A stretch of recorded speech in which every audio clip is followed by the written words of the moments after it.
questo è il momento importante per cercare di preparare il terreno, concimarlo per poi seminarlo e partire con la produzione dell'anno. Ed è questa è la settimana, le prossime 2 settimane sono importanti.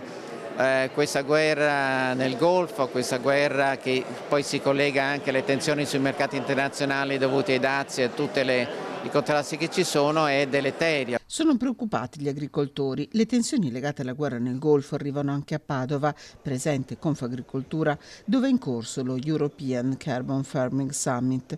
Il periodo della primavera è fondamentale nel ciclo di produzione dei terreni, con la necessaria concimazione che si ritrova a lottare con prezzi impazziti e difficoltà di reperimento del prodotto. C'è una nuova tassa che si chiama CBAM sui fertilizzanti. Se pensiamo a nuove tasse sui fertilizzanti, ai costi che oggi il fertilizzante ha raggiunto a seguito della speculazione che c'è anche legata al fatto che il costo è derivato appunto dal costo del petrolio, rischiamo di non dare agli agricoltori quello che è la linfa vitale per coltivare le nostre piante. Senza fertilizzante ovviamente le nostre piante non crescono, i raccolti sono a rischio e dall'altra la guerra che c'è in Iran mette anche in difficoltà, perché il passaggio è un passaggio anche fondamentale per il nostro export. Inevitabili riflessi sul consumatore finale, che subirà un aumento dei prezzi, ma è tutto il settore primario a trovarsi di fronte a un necessario ripensamento.